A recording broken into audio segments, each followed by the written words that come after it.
السلام علیکم ورحمۃ اللہ وبرکاتہ۔ آج زی یوٹیوب چینل کی طرف سے میں ہوں آپ کا ہوسٹ حافظ عبداللہ اسلام۔ آج تاریخ ہے 20 جون، دن ہے منگل کا۔ آج کی اہم ترین خبروں اور ان کی تفصیلات کے ساتھ آپ کے ساتھ حاضر ہیں۔ آج کی سب سے اہم خبر پچھلے 2-3 دنوں سے چہمگوئیاں ہو رہی ہیں یونان کشتی حادثہ کے بارے میں پاکستان میں۔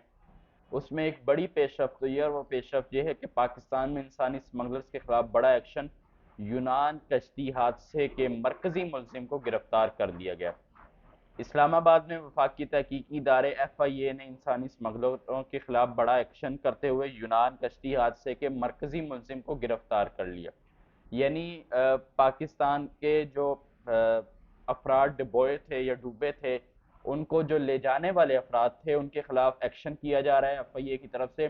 اور کل بھی ہم نے آپ کو خبر دی تھی کہ 2-3 افراد کراچی ایئرپورٹ سے گرفتار ہوئے تھے، اور آج ان سارے افراد کے مرکزی ملزم کو گرفتار یعنی سرغنہ کو گرفتار کر دیا گیا ہے۔ تو یہ اہم پیش رفت ہے۔ دوسری طرف یونان حکومت بھی اپنی طرف سے پیش رفت کر رہی ہے، تفتیش کر رہی ہے، اور پاکستان میں بھی ایف آئی اے کی تحقیقی ادارے کی طرف سے جگہ جگہ چھاپے مارے جا رہے ہیں، اور جہاں یہ خبریں ملتی ہیں وہاں فوری گرفتاری عمل میں لائی جا رہی ہے۔ دوسری خبر یہ ہے کہ انسداد دہشت گردی نے چیئرمین پی ٹی آئی و سابق وزیر اعظم عمران خان کے ناقابل ضمانت وارنٹ گرفتاری جاری کر دیے ہیں۔ یعنی آج پیشی تھی عمران خان کی، اور لاہور کی انسداد دہشت گردی نے پاکستان تحریک انصاف چیئرمین عمران خان کے ناقابل ضمانت وارنٹ گرفتاری جاری کر دی ہے۔ انسداد دہشت گردی نے تفتیشی افسر کے استدعا پر ناقابل ضمانت گرفتاری جاری کی ہے، یعنی یہ عدالت نے خود جاری نہیں کیے، بلکہ جو تفتیشی افسر تھا اس نے استدعا کی تھی عدالت سے کہ ہم چاہتے ہیں کہ ملزم کا یعنی جو نامزد ملزم ہے سابق وزیر اعظم، ان کے وارنٹ گرفتاری جاری کی جائے۔ تو اس پہ عدالت نے بتایا کہ ملزمان کو گرفتار کرنے کی کوشش کی گئی مگر گرفتار نہیں ہوا۔ اس کے بعد عدالت نے یہ فیصلہ کیا کہ ان کی ناقابل ضمانت وارنٹ گرفتاری جاری کر دی جائے۔ ایک طرف ناقابل ضمانت وارنٹ گرفتاری جاری کیے، تو ایک طرف پاکستان تحریک انصاف کے باقی دو بڑے رہنما جن میں شاہ محمود قریشی اور اسد عمر ہیں، ان کی ضمانت منسوخ کر دی گئی ہے۔ ضمانت منسوخی کے بعد عدالت سے شاہ محمود قریشی اور اسد عمر دونوں ہی ایک ہی گاڑی میں بیٹھ کر راہ فرار اختیار کر گئے۔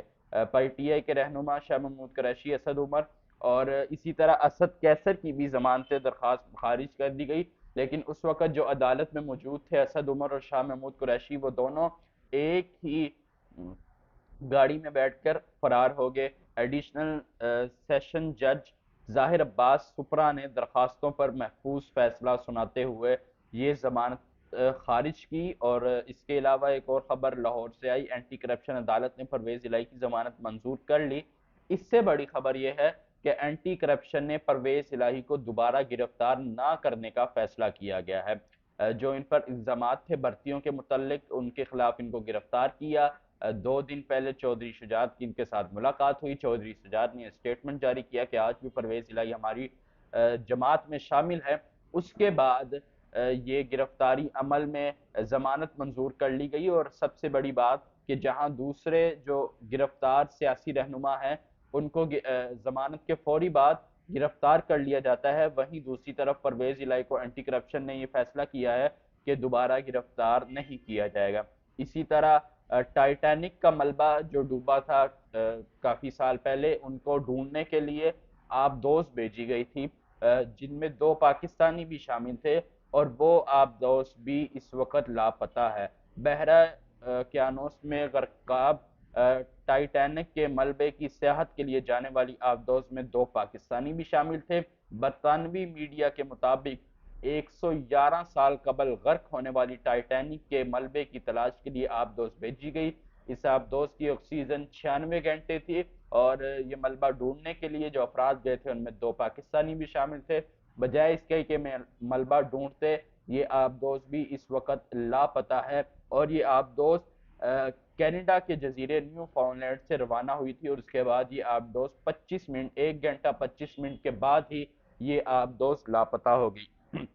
یعنی کہاں ان کی آکسیجن کا ذخیرہ 96 گھنٹے تھا، اور کہاں 1 گھنٹہ یعنی پونے 2 گھنٹے کی مسافت طے کرنے کے بعد یہ آبدوز لاپتہ ہوگی۔ آج کی اہم ترین اور بڑی ترین خبر اور یہ ہے کہ پاکستان کے چیف جسٹس یعنی عمر عطا بندیال صاحب سے پاکستان کے دو بڑے معروف قانون دان جو اس وقت دوسری جماعتوں میں ہونے کے باوجود پی ٹی آئی اور عمران خان کے حامی ہے، یعنی لطیف کھوسہ اور اعتزاز احسن کی ملاقات ہوئی۔ اس سے اہم پیش رفت بڑی یہ ہے کہ کل ہی اسلام آباد میں جب عمران خان پیشی کے لیے گئے تھے تو وہاں پہ انہوں نے لطیف کھوسہ سے ان کے گھر میں جا کے ملاقات کی، اور آج لطیف کھوسہ اور اعتزاز احسن نے چیف جسٹس آف پاکستان سے ملاقات کی، اور کافی سارے مبصرین اور تجزیہ نگاروں کا یہ رائے ہے آج کی اس ملاقات کے بعد کہ یہ جو وکلا تنظیم ہے یا جو وکلا آپریشن ہے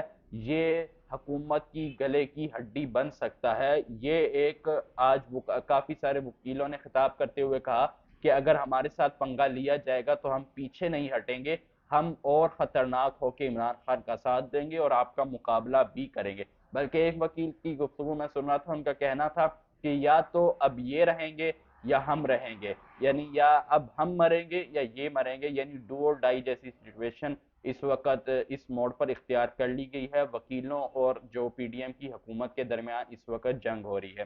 اس کے علاوہ جو پچھلے دنوں آپ کو بتایا تھا کہ بلاول نے ایک وارننگ دی سیلاب متاثرین کے، اور فوری نون لیگ نے اس وارننگ کا قبول کرتے ہوئے 25 ارب جاری کر دیے گئے۔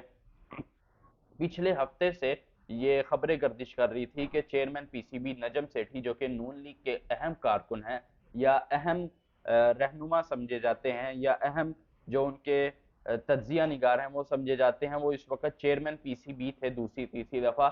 اس کے بعد ایک طرف جو چیئرمین پی پی ہیں صدر آصف علی زرداری، وہ چاہتے تھے کہ ذکا اشرف کو چیئرمین پی سی بی لگایا جائے۔ یہ خبریں گردش کر رہی تھی کہ بہت جلد P C B chairman P C B Najam Sethi کو ہٹا دیا جائے گا، اور بالآخر آج یہ خبر آ گئی ہے کہ نجم سیٹھی کو جو ان کی مینجمنٹ کمیٹی تھی ان کو غیر فعال کرتے ہوئے حکومت نے تحلیل کر دیا گیا ہے، اور نئے chairman P C B Zaka Ashraf کا اعلان کرتے ہوئے ایک دفعہ پھر پی ڈی ایم کی دو بڑی جماعت نون لیگ نے پاکستان پیپلز پارٹی کے سامنے گھٹنے ٹیک دیے ہیں۔ آج کی ایک اور خبر یہ ہے کہ سٹاف لیول معاہدہ پاکستان اور آئی ایم کے درمیان جو مذاکرات تھے وہ ابھی تک کامیاب نہیں ہو سکے۔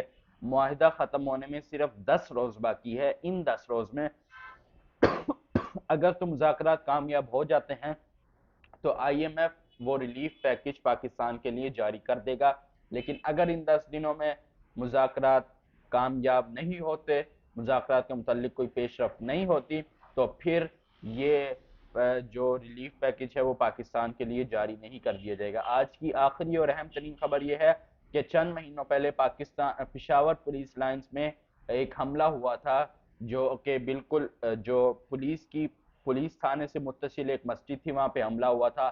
آج ٹی ٹی پی سے منسلک اہم دہشت گرد سربکف محمد ہلاک ہو گئے ہیں، اور ذرائع کے مطابق یہ کہا جا رہا ہے کہ پشاور پولیس لائنز حملے کے ماسٹر مائنڈ یہ کہلائے گئے تھے، اور یہ پشاور پولیس سمیت دیگر دہشت گردیوں میں بھی ان کا نام تھا، متعدد کارروائیوں کے یہ ماسٹر مائنڈ کہلا چکے ہیں۔ آج وہ افغانستان میں ٹی ٹی پی کے اہم رہنما ہلاک ہو گئے ہیں۔ یہ تھی آج کی اہم ترین خبریں، ان کی تفصیلات۔ امید ہے آپ کو پسند آئی ہوگی، اگر پسند آئی تو ویڈیو کو لائک کریں، شیئر کریں، سبسکرائب کریں، اور اس چینل کو سبسکرائب کرنا مت بھولیے گا۔ ملتے ہیں اگلی ویڈیو میں، تب تک کے لیے اللہ حافظ۔